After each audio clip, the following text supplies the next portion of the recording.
Oh boy, those Philadelphia Eagles. Where do we even begin?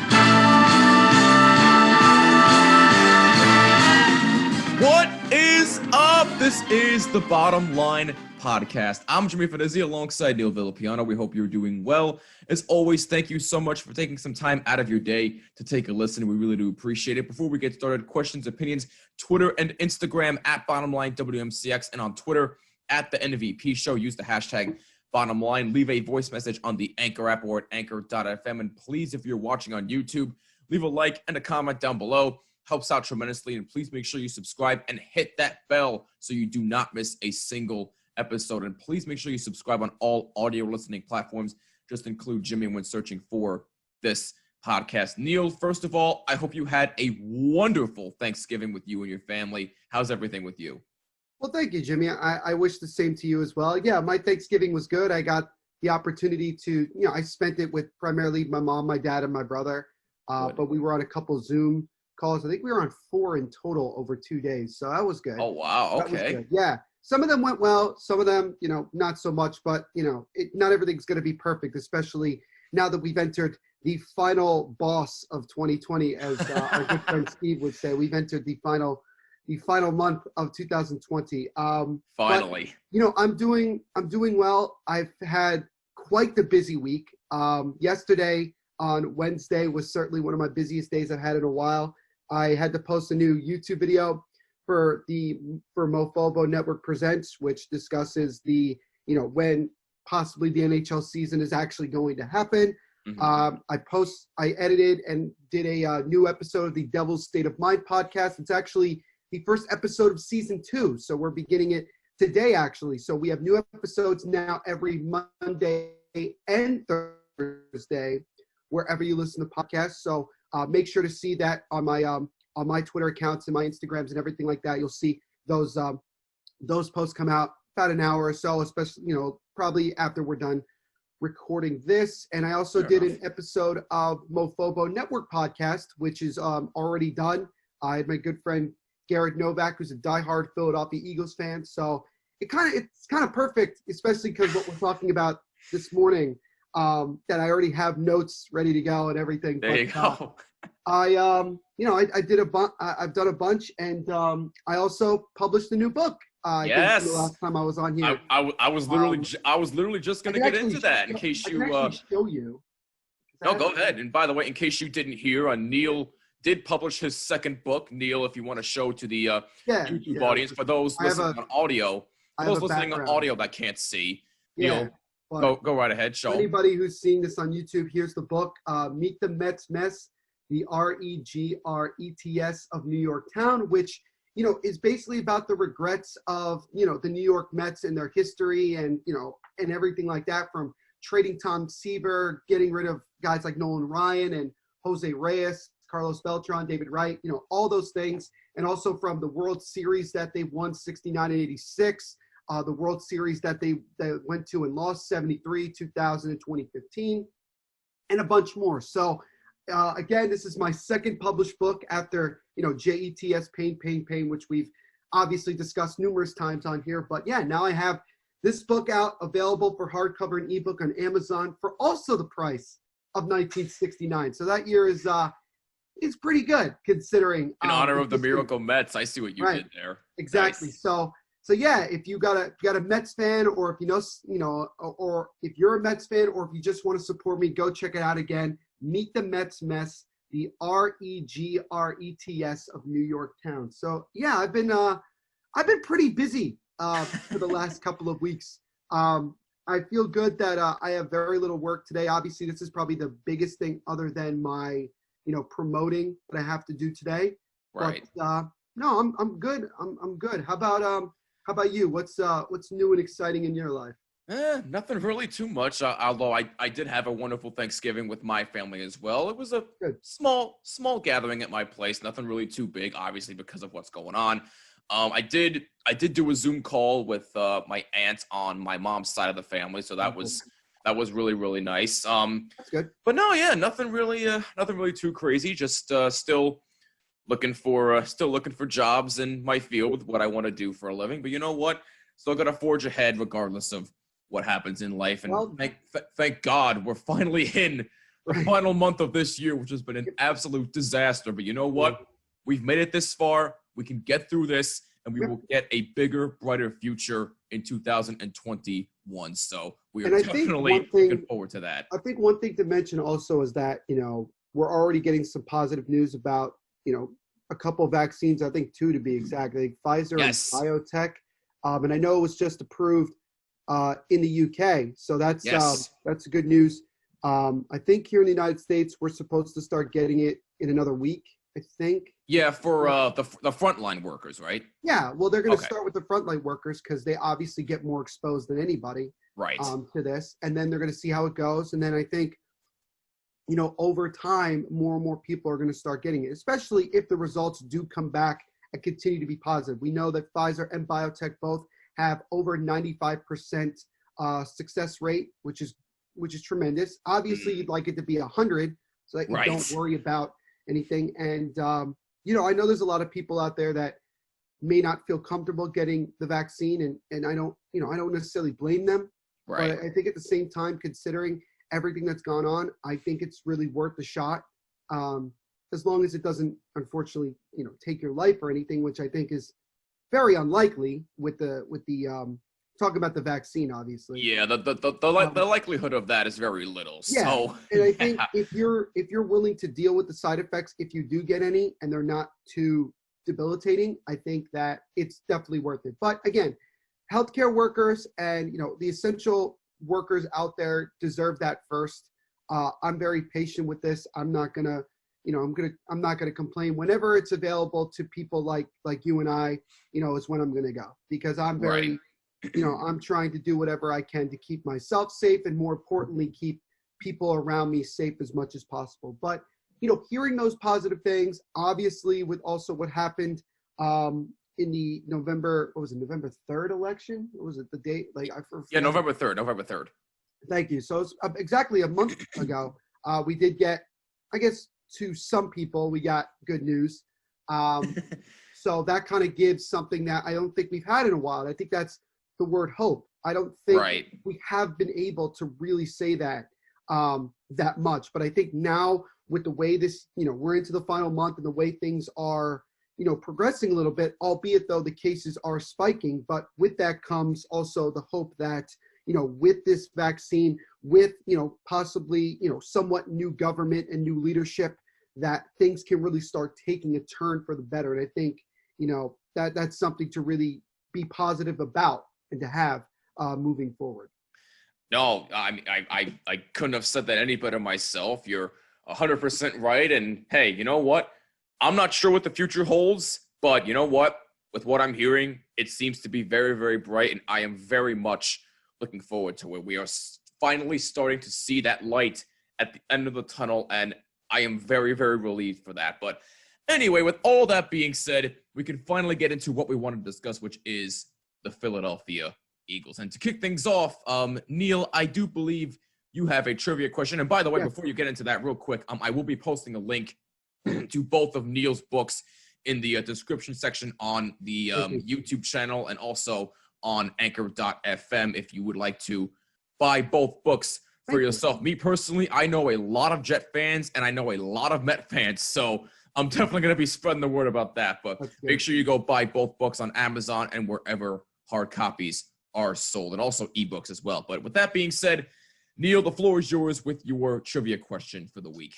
Okay, so I feel like this trivia question is somewhat fitting for the circumstance. So obviously, every single team in the NFC East is below 500. Yes. And there is a very likely possibility that whoever wins the division is going to have a losing record and also going to be hosting a playoff game.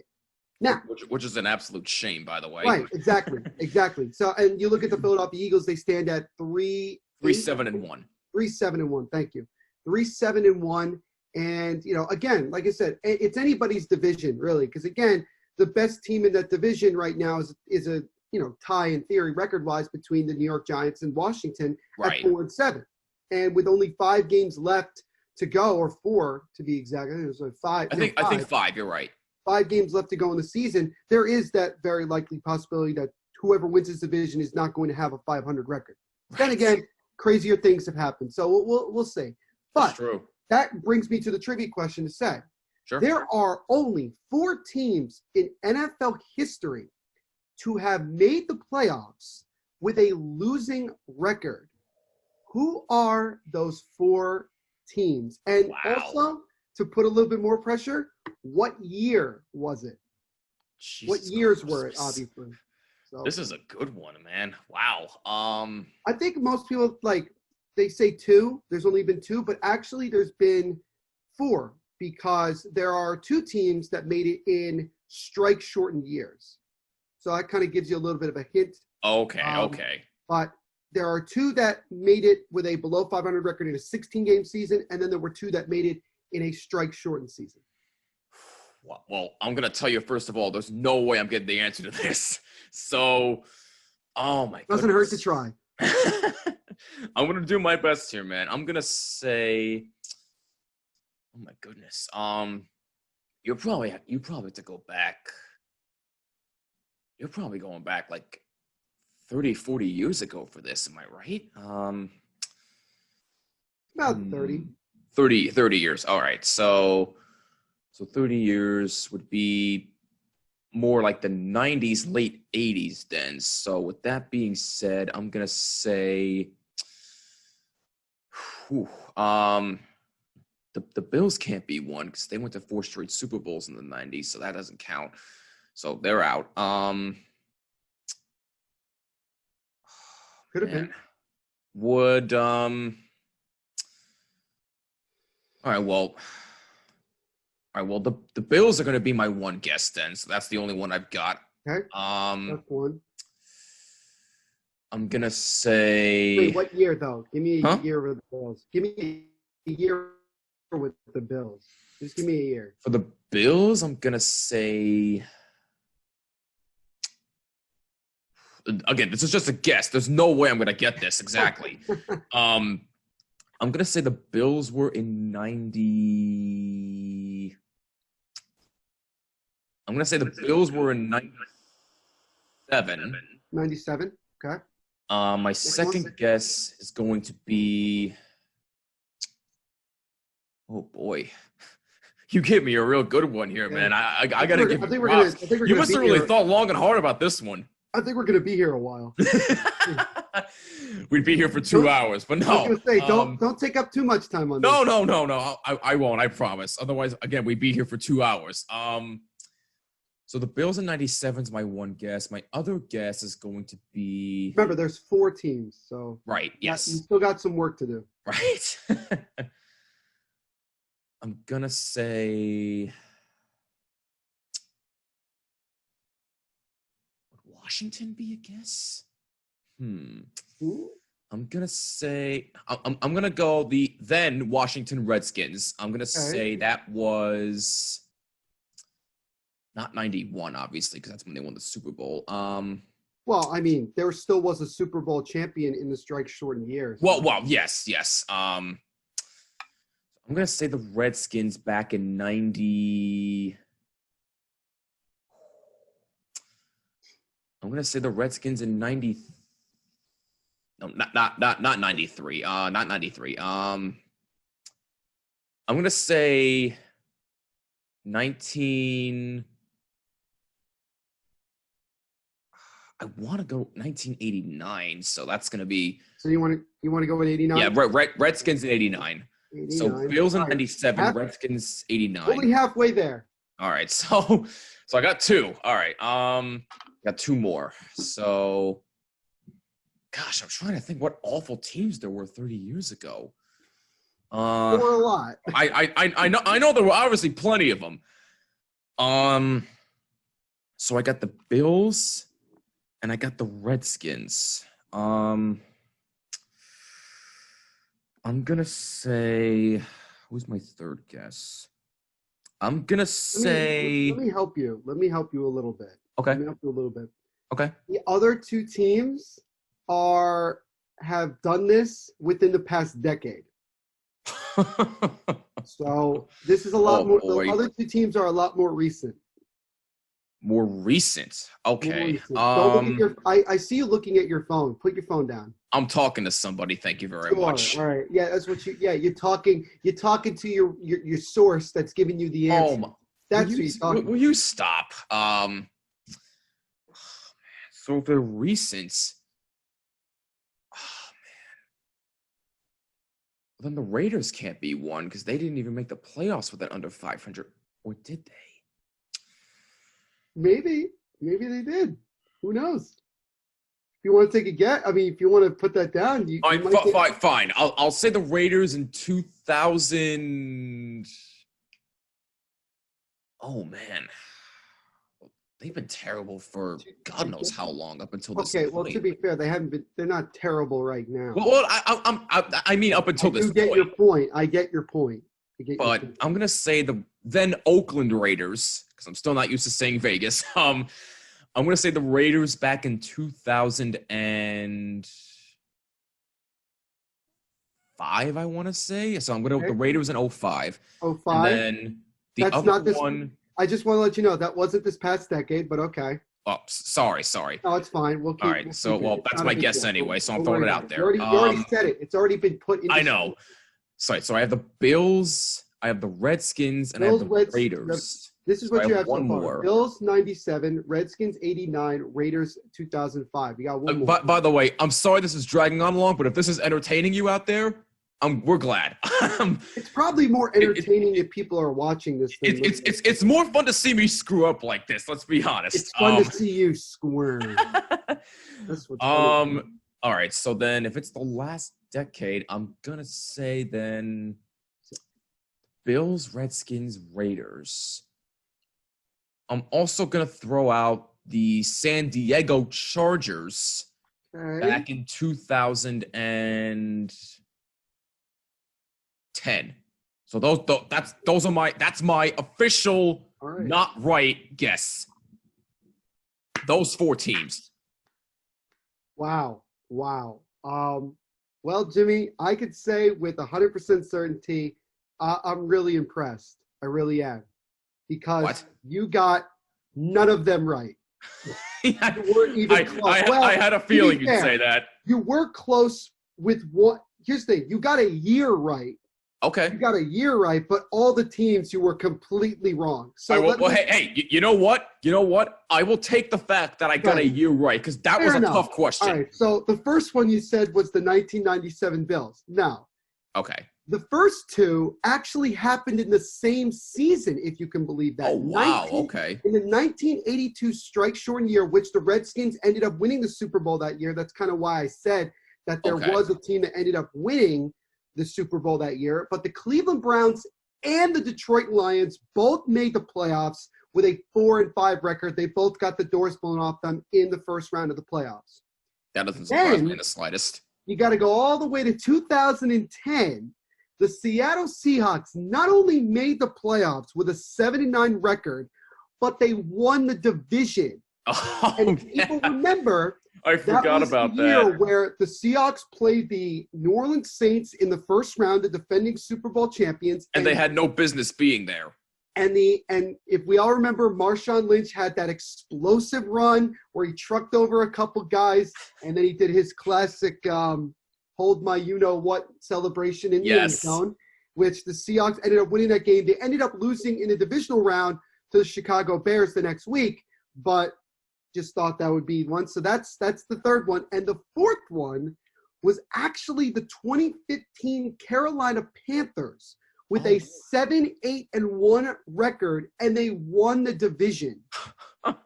So, wow. The 82 Browns and Lions, the 2010 Seahawks, and the 2015 Carolina Panthers are the four teams in NFL history to have made the playoffs with a losing record. And I think that within a couple weeks, we're going to have 5 teams. Like we mentioned, one of these teams, especially the one we're talking about today, is going to win this division with a losing record. Well, again, I will gladly take the fact that I got 2010 right. I will gladly walk away with that proudly, but there was no way in hell I was getting that right. So, No. And look, to be fair, if you had asked me that question without me looking at it before, I would Right. I probably would have gotten one of them. The Seahawks I knew. Right, But right. The other three I would have had no idea.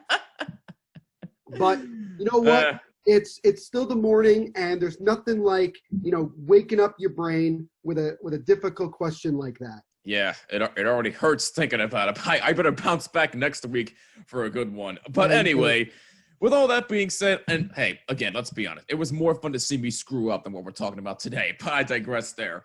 But anyway, now we can finally get into what we wanted to talk about, and that is the struggling. Well, again, every single team in the NFC East is struggling. Struggling is putting it lightly. Yeah, but the one team who everybody seems to be harping on, probably more than anybody, as of right now at least, is the Philadelphia Eagles. I mean, the Cowboys are still there. Them too, but we're not talking about the Cowboys today. But anyway. That's an episode for another day. I know I brought it up a little bit in the last episode I talked about mainly the New York Giants. But I'll bring it up a little bit here again today. If you look at the way that the Eagles have been performing, I mean, they are just god-awful. I mean, their secondary is bad. Their offensive line is bad. Doug Peterson looks like he doesn't even want to be there anymore. Their GM has done a poor job. And Carson Wentz, I mean, my God. What the hell happened to him? Now, I get it. I've said it before, and I'll say it again. It would be nice to get this man some help. I get that, because his only good player right now is Dallas Goedert. But even still, we need to get this man some help. But, I mean, my dear God, you want to talk about quarterbacks that are turnover prone. I get Daniel Jones is a turnover prone quarterback. There's no question. Although not recently. With his performance last week against Cincinnati, that made it 3 consecutive games that he has not turned over the ball. And don't you find it interesting that when he doesn't turn over the ball, the Giants win football games? Well, I was just gonna say that. I wish people would listen to me more and come off the ledge, but I digress there. I'm not gonna get into that whole spiel again. No offense to me, and I'll just leave it. I'll just say this, and then I'll leave it at that. I still am not convinced, but this team is better than it was before. And I think it is. And I'm still not wild about Daniel Jones. I still don't personally think that he's the answer. But if they can, continue to play well, obviously there's a good chance he's not playing this week because of the injury. Yeah. And that's going to happen when you have a running quarterback, so to speak, and that frustrates me. But if this is what we're going to start seeing, if this is now the improved Daniel Jones, if this is where he's going to now take off, so to speak, then great. If not, then, I'm not saying the Giants are going to go draft a quarterback, especially if they finish, and they make the playoffs, they're going to end up with like the 20th pick in the draft. So it's not like, yeah. I mean, it was crazy to look at, because you look at mock drafts all the time, for like 2 weeks ago, I think they said they had the Giants at the 3rd overall pick. And by the end of Sunday, it went from them having the 3rd to the 18th. Only because they're now in first place in their division. That's crazy how many. It's absolutely ridiculous. And I've said it before. Screw where the draft is. The Giants are actually playing meaningful football for the first time in God knows how long. They haven't won 3 in a row since in 4 years. So let us enjoy the moment as Giants fans. Can you please leave us alone and let us enjoy this? Please. We'll probably only have the division lead. Yeah. And we'll see how long the division lead lasts. Yeah, so, we'll see. It's going to be, and I'll finish by just saying this. I know I said it before, but I'll finish by saying this. There's a good chance that the entire division could go 0-4 this upcoming week. You have the Giants playing Seattle, and even with Daniel Jones, that, it's not like the Giants' chances were a lot better. No. Then you have Washington playing the Steelers on a short week, so maybe Washington could somehow surprise. I don't know. I know Bud Dupree might be out for the year with a torn ACL after injuring himself yesterday, which is terrible because that's a big blow for the Steelers. He might have lost a considerable amount of money by him getting hurt, but we'll see. Then you have Dallas playing the Ravens. Yes. They were, it's funny. I think they were actually supposed to play today. I think this was supposed to be a Thursday night game, and it got moved to, I think, Sunday. Yes. It got moved to Sunday. And then who am I missing? The Eagles? Yeah, the Eagles play. Who do the Eagles play? Oh, they play the Packers at home. Wow. Good luck with that one. Yeah, good luck. So, again, the only team that I probably am worried about, like, possibly winning this week is probably Washington because, again, they're facing the Steelers on a short week. And if the Steelers didn't really look that good yesterday. No, that was... They're still undefeated, but in my opinion, I don't think they're the best team in the AFC. I think that was probably one of the sloppiest games I've ever seen. Because, again, like, if you face a team like the Chiefs and you're playing like that, they're just going to pick you apart. Mm-hmm. Like, they'll just pick you apart. That's what they do. But anyway, so we'll see what happens, but let's get back to the task at hand. That's quite all right. Hey, it's a football episode, so we can talk about football all we want to. But anyway, back to what I was saying earlier. I mean, you want to talk about a quarterback that's been turnover prone. Carson Wentz, I mean, my goodness. This man is in year number 5 in the National Football League, and we're still talking about his turnover problems? Are you kidding me? So, listen, I'm not necessarily giving up on Carson Wentz per se. Again, it would be nice to get him some help. But if he keeps this up, and if the coaching staff can't help him as well as the GM, then I really hate to say it, and I know Garrett's probably listening to this right now, it might be time for the boys to clean house. Just start fresh. I'm sorry. I really hate to say it, but at this point, if you're going to keep trending downward like this, what other choice do you have? I mean, your quarterback can't get right because of your coaching staff, for one thing.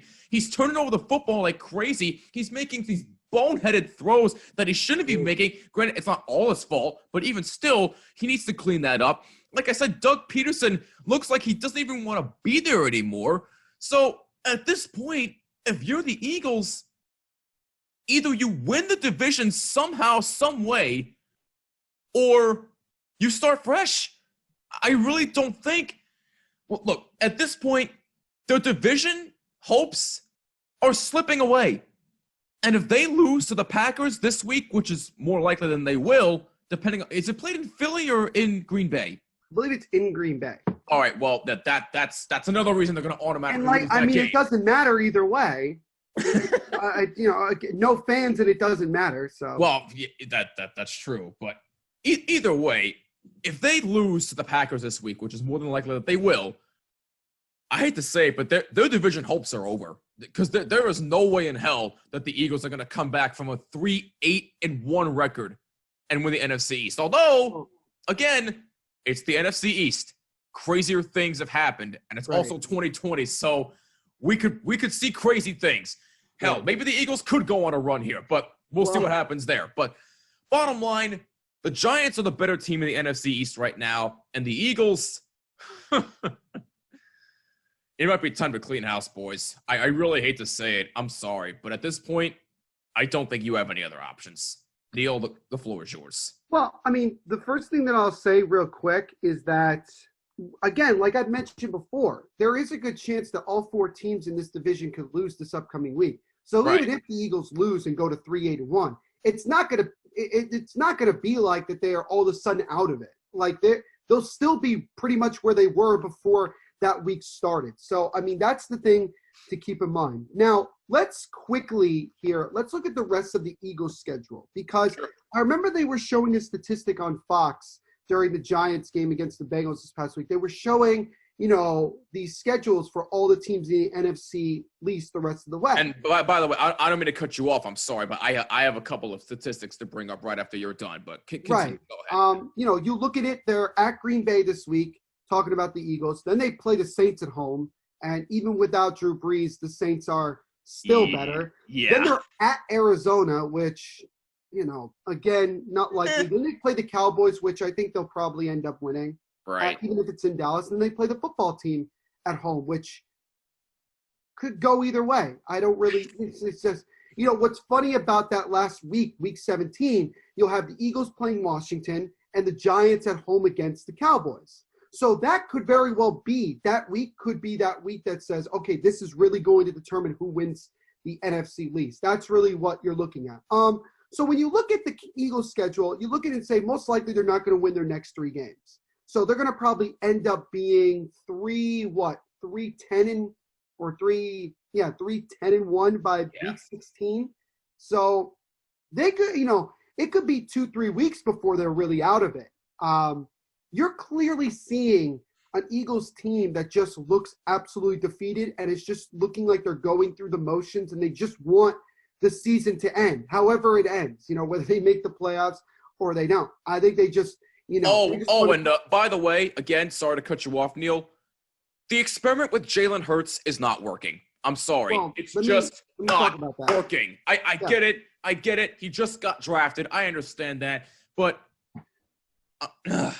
it's not working. I'm sorry. Continue. Well, I'm sorry. I think it's way too early to say that because, again, like you mentioned, he is a rookie and they haven't even really given him a chance to play quarterback. I mean, whenever he goes in the game, it's 1 or 2 plays and Carson Wentz is still on the field, lined up as a receiver. And so it's going to be one of 2 things. Either Jalen Hurts keeps the ball himself and runs, or he gives it to the running back. So, from what I'm hearing from some of the sources that I have that cover the Philadelphia Eagles, the noise you're getting out of their practice facility is that they don't fully believe at the moment that Jalen Hurts is ready to take over as the quarterback, and they also believe that Carson Wentz right now gives the Eagles the best chance to win. To which I agree 100%, because I think when you look at it, Carson Wentz can still make plays.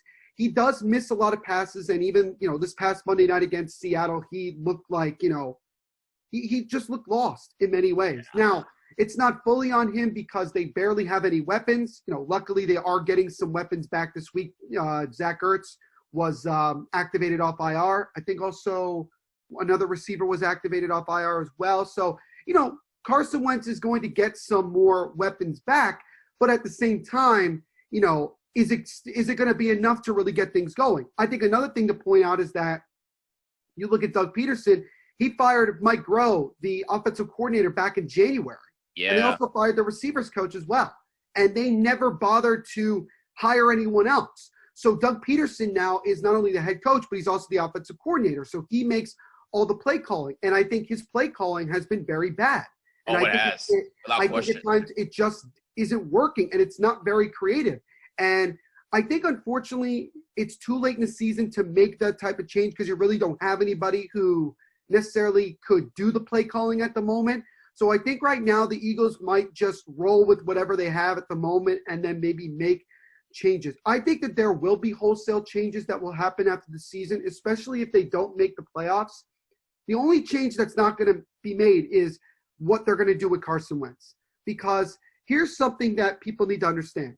Carson Wentz, about a year and change ago, he signed a 4-year, $128 million extension with the Eagles, which has $170 million guaranteed.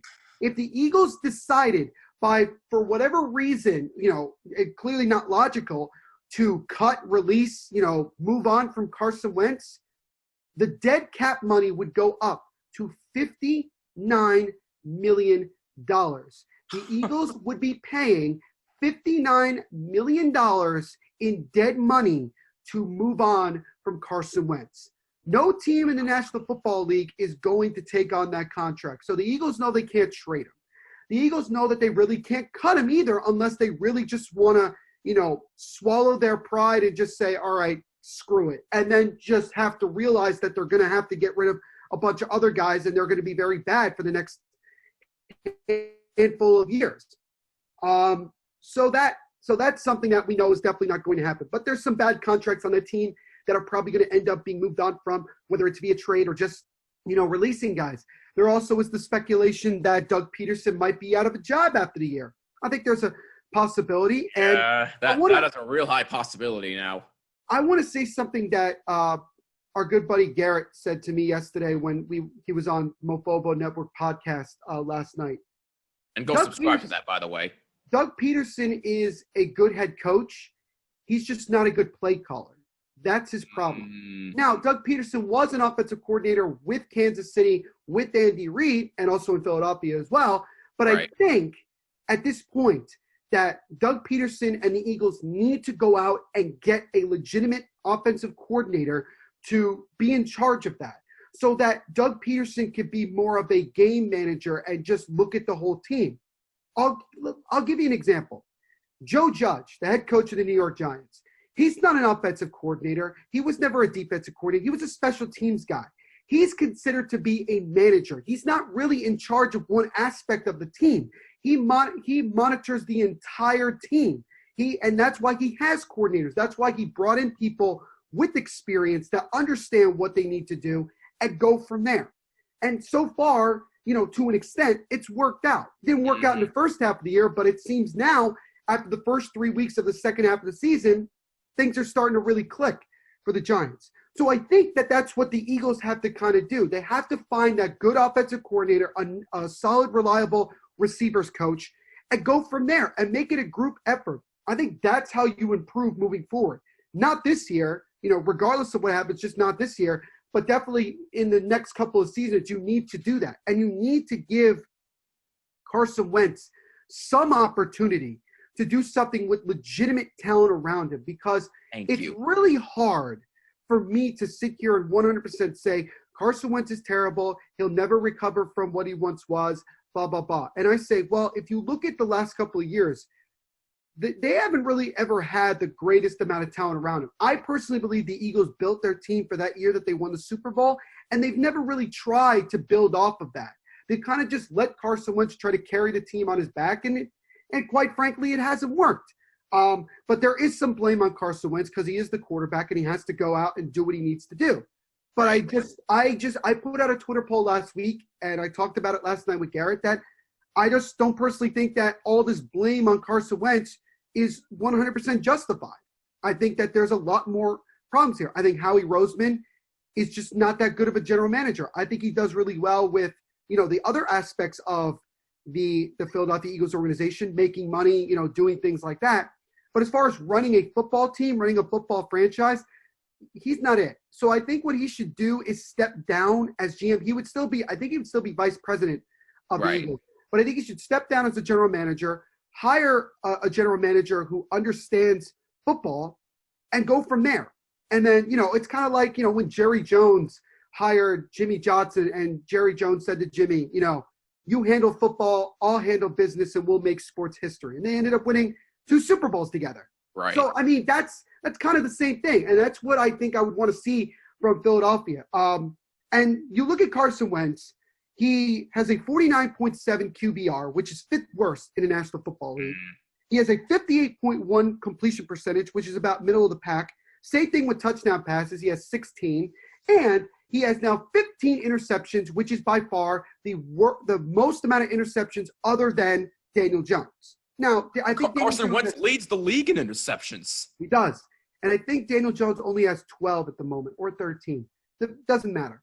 But I thought he had 9 last time I checked. No, I could be wrong. So I could be. I'm not paying attention. I don't pay attention to these things. But the other thing to remember is this: Carson Wentz has been sacked more this year than any year in his career, and there's still 5 games left to play. He's been sacked, Jimmy, 46 times. Now, oh my God. Sometimes he's gotten sacked because he's just running out of the pocket and he holds on to the football too much. A lot more of the time, it's because the offensive line is very bad and isn't blocking and isn't giving Carson Wentz the opportunity, to do what he needs to do. So this is a group, this is a group effort as to why the Eagles are as bad as they are, because they're just not a very good, fundamentally sound football team. They're not. And there's a lot of changes that need to be made moving forward. I don't think necessarily firing the head coach and getting rid of the quarterback is going to all of a sudden, relieve the problems. I do think that you have to, unfortunately, find a way to get things to roll with Carson Wentz, because you unfortunately put yourself in a situation where you don't really have much of an opportunity to move on from him because of the amount of dead money that you would accumulate because of you cutting him. So the bottom line is this. it doesn't matter whether the Eagles make the playoffs or they don't. They're a bad football team like everyone else in the NFC East. They're going to have to make changes like everyone else in the NFC East. And they're going to have to do stuff in order for them to improve moving forward. So, but I'm just going to sit here, and I'm still a big fan of Carson Wentz. I still think that he can be a legitimate starting NFL quarterback. Oh, me too. I think that he's very much like Sam Darnold with the Jets, where he just needs to get the hell out of Philadelphia and go somewhere else where he doesn't have to put all the pressure on himself. I mentioned last night, have good protection and weapons for once. Exactly. And I mentioned a couple teams, just like I did with Sam Darnold. I said, the Colts would be a good place. Maybe he could back up Phillip Rivers for a year and go from there. The Buccaneers, he could back up Tom Brady and eventually take over, and that would be, pretty legit. You look at some other teams that I can't think of. Maybe Detroit, if the Lions are interested in maybe moving on from Matthew Stafford. Maybe the Bears, if they're looking to completely. But by the way, I don't see why the Lions would want to move on from Matt Stafford. He's not the reason where they are right now. Matt Stafford is quietly having a really good season. His team just sucks. I'm sorry. Oh, and by the way, it was the right call to fire Matt Patricia. I just want to say, he's been terrible. They also did move on from Jim Caldwell, who continuously was with a 9-7 record and making the playoffs. Yeah, and they replaced him with Matt Patricia. That was a crime. That was a crime. Replaced him with Matt Patricia. So when you're a franchise like that, I don't put anything past you. So exactly. We'll see. But I still believe in Carson Wentz. He's still the best quarterback on that team, whether that's fortunately or unfortunately. But I think that there's just so many other factors that need to be taken into consideration, and just changing the quarterback is not going to make this team that much better. I think Jalen Hurts would actually give the Eagles right now less of a chance to go win football games. Thank you. He's inexperienced, and we don't know if he's a good thrower of the football. We don't really know. And plus, if you start him, you're basically waving the white flag. You're basically saying your season's over. And that's the reaction. That's the emotional reaction you're going to get from your players on your team. That, okay, so we're clearly throwing in the towel. What's the point? And that's the way they look at it. The motivation for all the teams in this division is that it's still up for grabs. Nobody's running away with it right now, and that's the way they got to look at it. So, we'll see. We'll see. I mean, yeah, there's definitely a lot to digest there. And I also have some statistics here I have courtesy of NBC Sports in Philadelphia, courtesy of Reuben Frank, Eagles insider here. So let's take a look at just a few, not all, but a few of the statistics that he shared.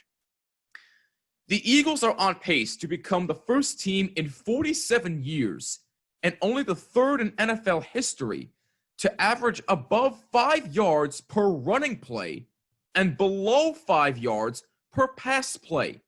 The only other teams to do that are the 1972 Steelers and the 1973 Bills. Here's another one. The Eagles are last in the NFL in yards per pass attempt at 4.8, but fifth in called pass plays, attempts plus sacks. Conversely, they're tied for first in yards per rush, 5, but 29th in rushing attempts. They're also on pace to become the fourth team since 1950 to average 5 yards per carry, but run the ball less than 24 times per game. Last statistic I'll bring up here.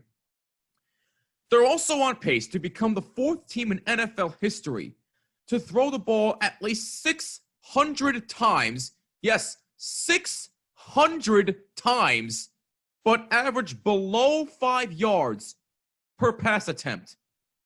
If that does not sum up how the Eagles have been so far this season, especially with Doug Peterson's play calling, I do not know what else sums it up for you. So the bottom line is the Eagles are terrible. Carson Wentz, whether you like him or not, whether you can say what you want about him, Neil and I are not giving up on him that easily, although he has been horrific this year. He has. Let's not sugarcoat anything. He has been terrible, but it's not fair to put all the blame on one person. It's a team effort. He needs help, and he needs a better offensive system, which means a better head coach. I'm sorry, but that's the bottom line. The Eagles need to clean house, except for the quarterback. And I think one thing that I'll finish with that I want to give Carson Wentz a lot of credit for is that he stands in front of the media every single week and he's hearing it. Like, it's not, look, he has social media. He knows, he listens to the radio, I'm sure, and he hears it all the time about people, moving on from Wentz. He's terrible, blah, blah, blah. The Eagles are a joke. And, for him to continue to deal with that and to not, lash out and to just, deal with that type of stuff, look this stuff dead in the eye and just handle it as well as anybody could. You got to give him a lot of credit because it's not easy to play in a city like Philadelphia that, it kind of feels like they're ungrateful a little bit considering the fact that they just won a Super Bowl like 3 years ago. Yep. And it's almost like people forgot about that. And you would have thought that after finally winning a Super Bowl, even though they had won championships prior to the Super Bowl era, for them to finally win a Super Bowl, you would think that for at least 5-6 years, or maybe even a decade, they would just kind of back off a little bit. But, those Philly fans, they very much like New York, they expect, to be competitive, to be successful every year, regardless of what they did the previous year. And it's tough to play in front of those fans, even though right now they're not playing in front of any fans. It's tough to play in that city and the expectations and everything like that. But, Carson Wentz is handling it as best as anyone. And I still have belief in him. And if that means that he's got to go somewhere else, well, then, he should try to find a way to go somewhere else. But I think that he understands that because of the contract and everything, that he's going to be in Philadelphia for quite some time. And he knows he's going to have to try to improve his game and also to try to help improve the team moving forward. Yep. That pretty much sums it up. So, yeah, Eagles, if you're an Eagle fan out there, I'm sorry. Truth hurts, but I think you got to start fresh, except for Carson Wentz. Do not, under any circumstances, give up on this guy yet. Well, again, he's only 28. He's only 28 years old. I get that. But yes, it's year 5. He does need to get better. But and also, they have no choice. That's the other thing you have to remember. The Eagles don't have a choice to move on from him. It's not like we're already expecting them to cut him, or they're going to release him, whatever. They just can't do it. So It's not like we're telling the people to not give up. It's just that you don't have a choice in the matter. It's just this is who your guy. You're going to have to, deal with that at least for the next 2-3 years, maybe, depending on the circumstances.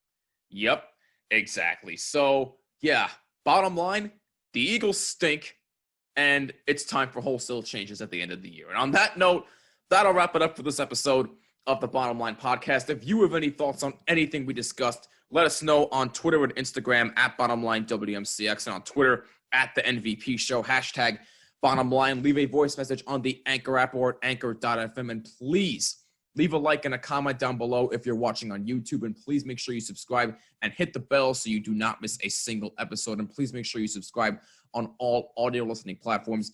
Just include Jimmy when searching for this podcast. Before we wrap things up real quick here, because I know I posted this yesterday on social media, but I just wanted to share this here. We're absolutely speechless with the numbers that we got for this podcast the other day. Listen to this in case you missed the announcement here. Because apparently Spotify doesn't know how many episodes we really have. We might have 98 episodes on Spotify. This one will be 99 on Spotify, so we're close to 100 on there. But in reality, we're on 217 episodes and counting. So it's quite a bit there. But we're heard in 7 countries. Nearly 1,000 hours listened. Our audience size grew 430% alone this year. And there are a crazy other number of stats, but we wouldn't have gotten this far if it wasn't for you. So we just want to thank you so much for all of your constant love and support. And the fact that you take some time out of your crazy busy schedule to take a listen to us, it really does mean the world. And rest assured, we're just getting started. We are not going anywhere anytime soon. We got a whole bunch of stuff to get into going beyond this year and in 2021. We're just getting started. So from the bottom of our hearts, thank you so much. It really does mean the world to Neil and I. Yeah, I mean, there isn't much I can really, add on to that. Just thank you guys so much for all of your support. We really, really, honestly and truly do appreciate it. We appreciate the love that we get every week and how many people listen to us ramble on and on every single week. But, we really do, admire it. And without you guys, we wouldn't be where we are right now. And you guys are definitely the motivation that we get every single week to do these episodes. So again, thank you guys so very much. Couldn't have put that better myself, man. Thank you so much for everything. Thank you so much for your support. We love you so, so much, and we're looking forward to keep this going, hopefully, for much, much longer. Here's to 300 more episodes, maybe.